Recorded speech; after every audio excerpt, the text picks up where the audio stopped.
नंदरानी यशोदा जी, वास्तव में तुम बड़ी पुण्यवती हो, तभी तो तुम्हें ऐसे पुत्र मिले हैं। तुम्हारे वे लाडले लाल बड़े प्रेमी हैं, उनका चित्त बड़ा कोमल है। वे प्रेमी सखाओं को तरह तरह से हास परिहास के द्वारा सुख पहुंचाते हैं। कुंदकली का हार पहनकर जब वे अपने को विचित्र वेश में सजा लेते हैं और ग्वाल बाल तथा गौओं के साथ यमुना जी के तट पर खेलने लगते हैं, उस समय मलयज चंदन के समान शीतल और सुगंधित स्पर्श से मंद मंद अनुकूल बहकर वायु तुम्हारे लाल की सेवा करती है और गंधर्व आदि उपदेवता वंदी जनों के समान गा बजाकर उन्हें संतुष्ट करते हैं तथा अनेकों प्रकार की भेंटें देते हुए सब ओर से घेर कर उनकी सेवा करते हैं। अरे सखी, श्याम सुंदर व्रज की गौओं से बड़ा प्रेम करते हैं, इसीलिए तो उन्होंने गोवर्धन धारण किया था। अब वे सब गौओं को लौटाकर आते ही होंगे। देखो, सायंकाल हो चला है, तब इतनी देर क्यों होती है? सखी, रास्ते में बड़े बड़े ब्रह्मा आदि वयोवृद्ध और शंकर आदि ज्ञान वृद्ध उनके चरणों की वंदना जो करने लगते हैं, अब गौओं के पीछे पीछे बांसुरी बजाते हुए वे आते ही होंगे। ग्वाल बाल उनकी कीर्ति का गान कर रहे होंगे। देखो ना, यह क्या आ रहे हैं। गौओं के खुरों से उड़ उड़कर बहुत सी धूल वनमाला पर पड़ गई है। वे दिन भर जंगलों में घूमते घूमते थक गए हैं, फिर भी अपनी इस शोभा से हमारी आंखों को कितना सुख, कितना आनंद दे रहे हैं। देखो, ये यशोदा की कोख से प्रकट हुए सबको आह्लादित करने वाले चंद्रमा हम प्रेमी जनों की भलाई के लिए, हमारी आशा अभिलाषाओं को पूर्ण करने के लिए ही हमारे पास चले आ रहे हैं। सखी, देखो कैसा सौंदर्य है। मद भरी आंखें कुछ चढ़ी हुई हैं, कुछ कुछ ललाई लिए हुए कैसी भली जान पड़ती हैं। गले में वनमाला लहरा रही है। सोने के कुंडलों की कांति से वे अपने कोमल कपोलों को अलंकृत कर रहे हैं। इसी से मुंह पर अधपके बेर के समान कुछ पीलापन जान पड़ता है और रोम रोम से, विशेष करके मुख कमल से प्रसन्नता फूटी पड़ती है। देखो, अब वे अपने सखा ग्वाल बालों का सम्मान करके उन्हें विदा कर रहे हैं। देखो देखो सखी, व्रज विभूषण श्री कृष्ण गजराज के समान मदभरी चाल से इस संध्या वेला में हमारी ओर आ रहे हैं। अब व्रज में रहने वाली गौओं का, हम लोगों का दिन भर का असह्य विरह ताप मिटाने के लिए उदित होने वाले चंद्रमा की भांति ये हमारे प्यारे श्याम सुंदर समीप चले आ रहे हैं। श्री सुखदेव जी कहते हैं, परीक्षित, बड़भागिनी गोपियों का मन श्री कृष्ण में ही लगा रहता था। वे श्री कृष्णमय हो गई थी। जब भगवान श्री कृष्ण दिन में गौओं को चराने के लिए वन में चले जाते, तब वे उन्हीं का चिंतन करती रहती और अपनी अपनी सखियों के साथ अलग अलग उन्हीं की लीलाओं का गान करके उसी में रम जाती। इस प्रकार उनके दिन बीत जाते। 36वां अध्याय, अरिष्टासुर का उद्धार और कंस का श्री अक्रूर जी को व्रज में भेजना। श्री सुखदेव जी कहते हैं, परीक्षित, जिस समय भगवान श्री कृष्ण व्रज में प्रवेश कर रहे थे और वहां आनंदोत्सव की धूम मची हुई थी, उसी समय अरिष्टासुर नाम का एक दैत्य बैल का रूप धारण करके आया। उसका ककुद या थुआ और डील डौल दोनों ही बहुत बड़े बड़े थे। वह अपने खुरों को इतने जोर से पटक रहा था कि उससे धरती कांप रही थी। वह बड़े जोर से गरज रहा था और पैरों से धूल उछालता जाता था। पूंछ खड़ी किए हुए था और सींगों से चार दीवारी, खेतों की मेड़ आदि तोड़ता जाता था। बीच बीच में बार बार मूतता और गोबर छोड़ता जाता था। आंखें फाड़कर इधर उधर दौड़ रहा था।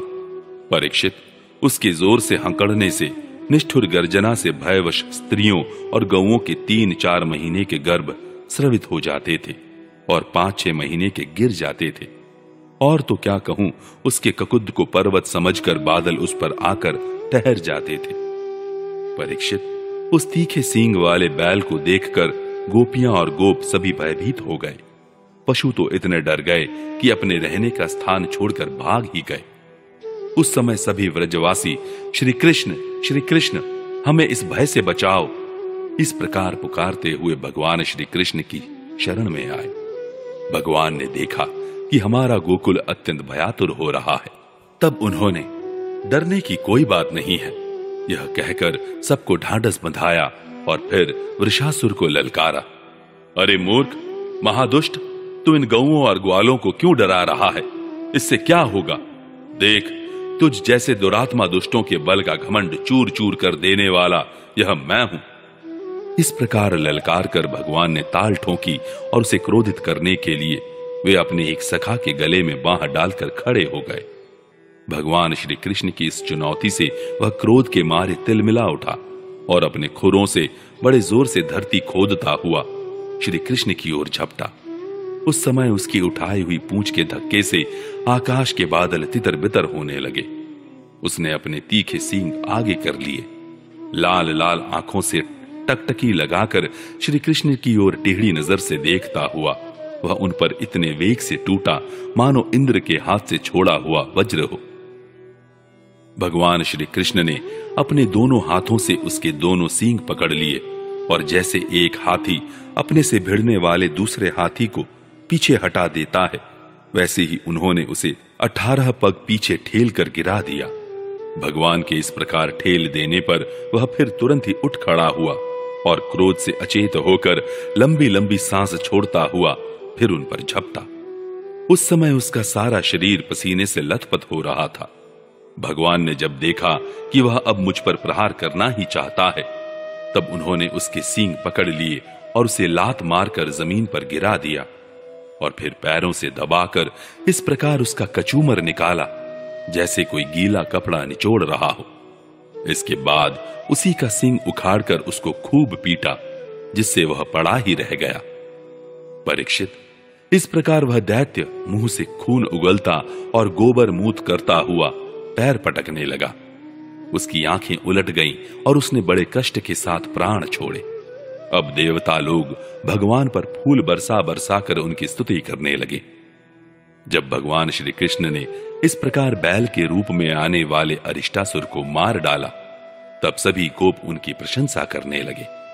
उन्होंने बलराम जी के साथ गोष्ठ में प्रवेश किया और उन्हें देख देख कर गोपियों के नयन मन आनंद से भर गए।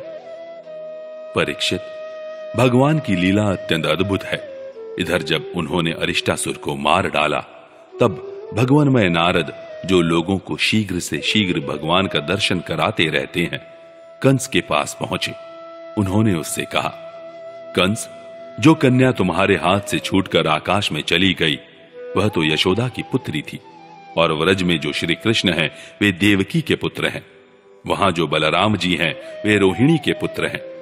वसुदेव ने तुमसे डरकर अपने मित्र नंद के पास उन दोनों को रख दिया है। उन्होंने ही तुम्हारे अनुचर दैत्यों का वध किया है। यह बात सुनते ही कंस की एक एक इंद्रिय क्रोध के मारे कांप उठी। उसने वसुदेव जी को मार डालने के लिए तुरंत तीखी तलवार उठा ली, परंतु नारद जी ने रोक दिया। जब कंस को यह मालूम हो गया कि वसुदेव के लड़के ही हमारी मृत्यु के कारण हैं, तब उसने देवकी और वसुदेव दोनों ही पति पत्नी को हथकड़ी और बेड़ी से जकड़कर फिर जेल में डाल दिया। जब देवर्षि नारद चले गए, तब कंस ने केशी को बुलाया और कहा, तुम व्रज में जाकर बलराम और कृष्ण को मार डालो। वह चला गया। इसके बाद कंस ने मुष्टिक, चाणूर, शल, तोशल आदि पहलवानों, मंत्रियों और महावतों को बुलाकर कहा, वीरवर चाणूर और मुष्टिक, तुम लोग ध्यान पूर्वक मेरी बात सुनो। वसुदेव के दो पुत्र बलराम और कृष्ण नंद के व्रज में रहते हैं। उन्हीं के हाथ से मेरी मृत्यु बतलाई जाती है। अतः जब वे यहां आए, तब तुम लोग उन्हें कुश्ती लड़ाने के बहाने मार डालना। अब तुम लोग भांति भांति के मंच बनाओ और उन्हें अखाड़े के चारों ओर गोल गोल सजा दो। उन पर बैठकर नगरवासी और देश की दूसरी प्रजा इस स्वच्छंद दंगल को देखें। महावत, तुम बड़े चतुर हो। देखो भाई, तुम दंगल के घेरे के फाटक पर ही अपने कुवल या पीड़ हाथी को रखना, और जब मेरे शत्रु उधर से निकलें, तब उसी के द्वारा उन्हें मरवा डालना। इसी चतुर्दशी को विधिपूर्वक धनुष यज्ञ प्रारंभ कर दो और उसकी सफलता के लिए वरदानी भूतनाथ भैरव को बहुत से पवित्र पशुओं की बलि चढ़ाओ। परीक्षित, कंस तो केवल स्वार्थ साधन का सिद्धांत जानता था, इसलिए उसने मंत्री, पहलवान और महावत को इस प्रकार आज्ञा देकर श्रेष्ठ यदुवंशी अक्रूर को बुलवाया और उनका हाथ अपने हाथ में लेकर बोला, अक्रूर जी, आप तो बड़े उदार दानी हैं, सब तरह से मेरे आदरणीय हैं। आज आप मेरा एक मित्रोचित काम कर दीजिए, क्योंकि भोजवंशी और वृषणिवंशी यादवों में आपसे बढ़कर मेरी भलाई करने वाला दूसरा कोई नहीं। यह काम बहुत बड़ा है, इसलिए मेरे मित्र, मैंने आपका आश्रय लिया है। ठीक वैसे ही जैसे इंद्र समर्थ होने पर भी विष्णु का आश्रय लेकर अपना स्वार्थ साधता रहता है, आप नंदराय के व्रज में जाइए। वहां वसुदेव जी के 2 पुत्र हैं, उन्हें इसी रथ पर चढ़ाकर यहां ले आइए। बस अब इस काम में देर नहीं होनी चाहिए।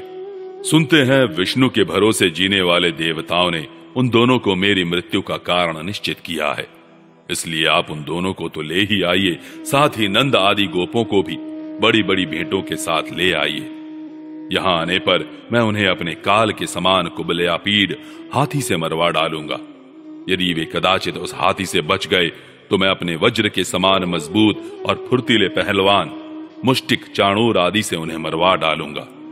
उनके मारे जाने पर वसुदेव आदि वृषणी, भोज और दशारह वंशी उनके भाई बंधु शोकाकुल हो जाएंगे। फिर उन्हें मैं अपने हाथों मार डालूंगा। मेरा पिता उग्रसेन यूं तो बूढ़ा हो गया है, परंतु अभी उसको राज्य का लोभ बना हुआ है। यह सब कर चुकने के बाद मैं उसको, उसके भाई देवक को और दूसरे भी जो मुझसे द्वेष करने वाले हैं, उन सबको तलवार की घाट उतार दूंगा। मेरे मित्र अक्रूर जी, फिर तो मैं होऊंगा और आप होंगे तथा होगा इस पृथ्वी का अकंटक राज्य। जरासंध हमारे बड़े बूढ़े ससुर हैं और वानर राज द्विविद मेरे प्यारे सखा हैं। शंबरासुर, नरकासुर और बाणासुर ये तो मुझसे मित्रता करते ही हैं, मेरा मुंह देखते रहते हैं। इन सब की सहायता से मैं देवताओं के पक्षपाती नरपतियों को मारकर पृथ्वी का अकंटक राज्य भोगूंगा। यह सब अपनी गुप्त बातें मैंने आपको बतला दी। अब आप जल्दी से जल्दी बलराम और कृष्ण को यहां ले आइए। अभी तो वे बच्चे ही हैं, उनको मार डालने में क्या लगता है। उनसे केवल इतनी ही बात कहिएगा कि वे लोग धनुष यज्ञ के दर्शन और यदुवंशियों की राजधानी मथुरा की शोभा देखने के लिए यहां आ जाएं। अक्रूर जी ने कहा, महाराज, आप अपनी मृत्यु, अपना अरिष्ट दूर करना चाहते हैं, इसलिए आपका ऐसा सोचना ठीक ही है। मनुष्य को चाहिए कि चाहे सफलता हो या असफलता, दोनों के प्रति संभाव रखकर अपना काम करता जाए। फल तो प्रयत्न से नहीं, दैवी प्रेरणा से मिलते हैं। मनुष्य बड़े बड़े मनोरथों के पुल बांधता रहता है, परंतु वह यह नहीं जानता कि दैव ने, प्रारब्ध ने इसे पहले से ही नष्ट कर रखा है। यही कारण है कि कभी प्रारब्ध के अनुकूल होने पर प्रयत्न सफल हो जाता है तो वह हर्ष से फूल उठता है, और प्रतिकूल होने पर विफल हो जाता है तो शोकग्रस्त हो जाता है। फिर भी मैं आपकी आज्ञा का पालन तो कर ही रहा हूं। श्री सुखदेव जी कहते हैं, कंस ने मंत्रियों और अक्रूर जी को इस प्रकार की आज्ञा देकर सबको विदा कर दिया। तदनंतर वह अपने महल में चला गया और अक्रूर जी अपने घर लौट आए। 37वां अध्याय, केशी और व्योमासुर का उद्धार तथा नारद जी के द्वारा भगवान की स्तुति। श्री सुखदेव जी कहते हैं, परीक्षित, कंस ने जिस केशी नामक दैत्य को भेजा था, वह बड़े भारी घोड़े के रूप में मन के समान वेग से दौड़ता हुआ व्रज में आया। वह अपनी टापों से धरती खोदता आ रहा था। उसकी गर्दन के छितराए हुए बालों के झटके से आकाश के बादल और विमानों की भीड़ तितर बितर हो रही थी। उसकी भयानक हिनहिनाहट से सबके सब भय से कांप रहे थे। उसकी बड़ी बड़ी आंखें थीं, मुंह क्या था मानो किसी वृक्ष का खोड़र ही हो। उसे देखने से ही डर लगता था। बड़ी मोटी गर्दन थी, शरीर इतना विशाल था कि मालूम होता था काली काली बादल की घटा है। उसकी नियत में पाप भरा था। वह श्री कृष्ण को मारकर अपने स्वामी कंस का हित करना चाहता था। उसके चलने से भूकंप होने लगता था। भगवान श्री कृष्ण ने देखा कि उसकी हिनहिनाहट से उनके आश्रित रहने वाला गोकुल भयभीत हो रहा है और उसकी पूंछ के बालों से बादल तितर बितर हो रहे हैं तथा वह लड़ने के लिए उन्हीं को ढूंढ भी रहा है। तब वे बढ़कर उसके सामने आ गए और उन्होंने सिंह के समान गरज कर उसे ललकारा। भगवान को सामने आया देख वह और भी चिढ़ गया तथा उनकी ओर इस प्रकार मुंह फैलाकर दौड़ा मानो आकाश को पी जाएगा। परीक्षित, सचमुच केशी का वेग बड़ा प्रचंड था। उस पर विजय पाना तो कठिन था ही, उसे पकड़ लेना भी आसान नहीं था। उसने भगवान के पास पहुंचकर दुलत्ती झाड़ी, परंतु भगवान ने उससे अपने को बचा लिया। भला वह इंद्रियातीत को कैसे मार पाता। उन्होंने अपने दोनों हाथों से उसके दोनों पिछले पैर पकड़ लिए और जैसे गरुड़ सांप को पकड़कर झटक देते हैं, उसी प्रकार क्रोध से उसे घुमाकर बड़े अपमान के साथ 400 हाथ की दूरी पर फेंक दिया और स्वयं अकड़कर खड़े हो गए। थोड़ी ही देर के बाद केशी फिर सचेत हो गया और उठ खड़ा हुआ। इसके बाद वह क्रोध से तिलमिलाकर और मुंह फाड़कर बड़े वेग से भगवान की ओर झपटा।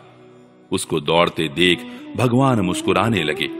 उन्होंने अपना बायां हाथ उसके मुंह में इस प्रकार डाल दिया जैसे सर्प बिना किसी आशंका के अपने बिल में घुस जाता है। परीक्षित, भगवान का अत्यंत कोमल कर कमल भी उस समय ऐसा हो गया मानो तपाया हुआ लोहा हो। उसका स्पर्श होते ही केशी के दांत टूट टूट कर गिर गए और जैसे जलोदर रोग उपेक्षा कर देने पर बहुत बढ़ जाता है, वैसे ही श्री कृष्ण का भुजदंड उसके मुंह में बढ़ने लगा। अचिंत्य शक्ति भगवान श्री कृष्ण का हाथ उसके मुंह में इतना बढ़ गया कि उसकी सांस के भी आने जाने का मार्ग न रहा। अब तो दम घुटने के कारण वह पैर पीटने लगा। उसका शरीर पसीने से लथपथ हो गया, आंखों की पुतली उलट गई, वह मल त्याग करने लगा। थोड़ी ही देर में उसका शरीर निश्चेष्ट होकर पृथ्वी पर गिर पड़ा तथा उसके प्राण पखेरु उड़ गए। उसका निष्प्राण शरीर फूला हुआ होने के कारण गिरते ही पकी ककड़ी की तरह फट गया। महाबाहु भगवान श्री कृष्ण ने उसके शरीर से अपनी भुजा खींच ली। उन्हें इससे कुछ भी आश्चर्य या गर्व नहीं हुआ। बिना प्रयत्न के ही शत्रु का नाश हो गया। देवताओं को अवश्य ही इससे बड़ा आश्चर्य हुआ। वे प्रसन्न होकर भगवान के ऊपर पुष्प बरसाने और उनकी स्तुति करने लगे। परीक्षित, देवर्षि नारद जी भगवान के परम प्रेमी और समस्त जीवों के सच्चे हितैषी हैं। कंस के यहां से लौटकर वे अनायास ही अद्भुत कर्म करने वाले भगवान श्री कृष्ण के पास आए और एकांत में उनसे कहने लगे, सच्चिदानंद स्वरूप श्री कृष्ण, आपका स्वरूप मन और वाणी का विषय नहीं है। आप योगेश्वर हैं। सारे जगत का नियंत्रण आप ही करते हैं। आप सबके हृदय में निवास करते हैं और सबके सब आपके हृदय में निवास करते हैं। आप भक्तों के एकमात्र वांछनीय यदुवंश शिरोमणि और हमारे स्वामी हैं। जैसे एक ही अग्नि सभी लकड़ियों में व्याप्त रहती है, वैसे एक ही आप समस्त प्राणियों के आत्मा है। आत्मा के रूप में होने पर भी आप अपने को छिपाए रखते हैं, क्योंकि आप पंचकोश रूप गुफाओं के भीतर रहते हैं। फिर भी पुरुषोत्तम के रूप में, सबके नियंता के रूप में और सबके साक्षी के रूप में आपका अनुभव होता ही है। प्रभु, आप सबके अधिष्ठान और स्वयं अधिष्ठान रहित हैं। आपने सृष्टि के प्रारंभ में अपनी माया से ही गुणों की सृष्टि की और उन गुणों को ही स्वीकार करके आप जगत की उत्पत्ति, स्थिति और प्रलय करते रहते हैं। यह सब करने के लिए आपको अपने से अतिरिक्त और किसी भी वस्तु की आवश्यकता नहीं है, क्योंकि आप सर्वशक्तिमान और सत्य संकल्प हैं। वही आप दैत्य, प्रमथ और राक्षसों का, जिन्होंने आजकल राजाओं का वेश धारण कर रखा है, विनाश करने के लिए तथा धर्म की मर्यादाओं की रक्षा करने के लिए यदुवंश में अवतीर्ण हुए हैं। यह बड़े आनंद की बात है कि आपने खेल ही खेल में घोड़े के रूप में रहने वाले इस केशी दैत्य को मार डाला। इसकी हिनहिनाहट से डरकर देवता लोग अपना स्वर्ग छोड़कर भाग जाया करते थे। प्रभु, अब परसों मैं आपके हाथों चाणूर, मुष्टिक, दूसरे पहलवान, कुवलयापीढ़ हाथी और स्वयं कंस को भी मरते देखूंगा। उसके बाद शंखासुर, कालयवन, मुर और नरकासुर का वध देखूंगा। आप स्वर्ग से कल्प वृक्ष उखाड़ लाएंगे और इंद्र के ची चपड़ करने पर उनको उसका मजा चखाएंगे। आप अपनी कृपा, वीरता, सौंदर्य आदि का शुल्क देकर वीर कन्याओं से विवाह करेंगे और जगदीश्वर, आप द्वारका में रहते हुए नृक को पाप से छुड़ाएंगे। आप जामवती के साथ समयंतक मणि को जामवान से ले आएंगे और अपने धाम से ब्राह्मण के मरे हुए पुत्रों को ला देंगे। इसके पश्चात आप पौंड्रक, मिथ्या वासुदेव का वध करेंगे, काशीपुरी को जला देंगे, युधिष्ठिर के राजसूय यज्ञ में चेदिराज शिशुपाल को और वहां से लौटते समय उसके मौसेरे भाई दंतवक्त्र को नष्ट करेंगे। प्रभु, द्वारका में निवास करते समय आप और भी बहुत से पराक्रम प्रकट करेंगे, जिन्हें पृथ्वी के बड़े बड़े ज्ञानी और प्रतिभाशील पुरुष आगे चलकर गाएंगे। मैं वह सब देखूंगा। इसके बाद आप पृथ्वी का भार उतारने के लिए काल रूप से अर्जुन के सारथी बनेंगे और अनेक अक्षौहिणी सेना का संहार करेंगे। यह सब मैं अपनी आंखों से देखूंगा। प्रभु, आप विशुद्ध विज्ञान घन हैं। आपके स्वरूप में और किसी का अस्तित्व है ही नहीं। आप नित्य निरंतर अपने परमानंद स्वरूप में स्थित रहते हैं, इसीलिए सारे पदार्थ आपको नित्य प्राप्त ही हैं। आपका संकल्प अमोघ है। आपकी चिन्मय शक्ति के सामने माया और माया से होने वाला यह त्रिगुणमय संसार चक्र नित्य निवृत्त है, कभी हुआ ही नहीं। ऐसे आप अखंड एक रस सच्चिदानंद स्वरूप निर्तिशय ऐश्वर्य संपन्न भगवान की मैं शरण ग्रहण करता हूं। आप सबके अंतर्यामी और नियंता हैं, अपने आप में स्थित परम स्वतंत्र हैं। जगत और उसके अशेष विशेषों, भाव अभाव रूप सारे भेद विभेदों की कल्पना केवल आपकी माया से ही हुई है। इस समय आपने अपनी लीला प्रकट करने के लिए मनुष्य का सा श्री विग्रह प्रकट किया है और आप यदु, वृषणी तथा सात्वत वंशियों के शिरोमणि बने हैं। प्रभु, मैं आपको नमस्कार करता हूं। श्री सुखदेव जी कहते हैं, परीक्षित, भगवान के परम प्रेमी भक्त देवर्षि नारद जी ने इस प्रकार भगवान की स्तुति और प्रणाम किया। भगवान के दर्शनों के आह्लाद से नारद जी का रोम रोम खिल उठा। तदनंतर उनकी आज्ञा प्राप्त करके वे चले गए। इधर भगवान श्री कृष्ण केशी को लड़ाई में मारकर फिर अपने प्रेमी एवं प्रसन्न चित्त ग्वाल बालों के साथ पूर्ववत पशुपालन के काम में लग गए तथा व्रजवासियों को परमानंद वितरण करने लगे। एक समय वे सब ग्वाल बाल पहाड़ की चोटियों पर गाय आदि पशुओं को चरा रहे थे तथा कुछ चोर और कुछ रक्षक बनकर छिपने छिपाने का लुका लुकी का खेल खेल रहे थे। राजन, उन लोगों में से कुछ तो चोर और कुछ रक्षक तथा कुछ भेड़ बन गए थे। इस प्रकार वे निर्भय होकर खेल में रम गए थे। उसी समय ग्वाल का वेश धारण करके व्योमासुर वहां आया। वह मायावियों के आचार्य मयासुर का पुत्र था और स्वयं भी बड़ा मायावी था। वह खेल में बहुधा चोर ही बनता और भेड़ बने हुए बहुत से बालकों को चुराकर छिपा आता। वह महान असुर बार बार उन्हें ले जाकर एक पहाड़ की गुफा में डाल देता और उसका दरवाजा एक बड़ी चट्टान से ढक देता। इस प्रकार ग्वाल बालों में केवल 4-5 बालक ही बच रहे। भक्तवत्सल भगवान उसकी यह करतूत जान गए। जिस समय वह ग्वाल बालों को लिए जा रहा था, उसी समय उन्होंने जैसे सिंह भेड़िए को दबोच ले, उसी प्रकार उसे धर दबाया। व्योमासुर बड़ा बली था। उसने पहाड़ के समान अपना असली रूप प्रकट कर दिया और चाहा कि अपने को छुड़ा लूं, परंतु भगवान ने उसको इस प्रकार अपने शिकंजे में फांस लिया था कि वह अपने को छुड़ा न सका। तब भगवान श्री कृष्ण ने अपने दोनों हाथों से जकड़कर उसे भूमि पर गिरा दिया और पशु की भांति गला घोंटकर मार डाला। देवता लोग विमानों पर चढ़कर उनकी यह लीला देख रहे थे। अब भगवान श्री कृष्ण ने गुफा के द्वार पर लगे हुए चट्टानों के पिहान तोड़ डाले और ग्वाल बालों को उस संकटपूर्ण स्थान से निकाल लिया। बड़े बड़े देवता और ग्वाल बाल उनकी स्तुति करने लगे और भगवान श्री कृष्ण व्रज में चले आए।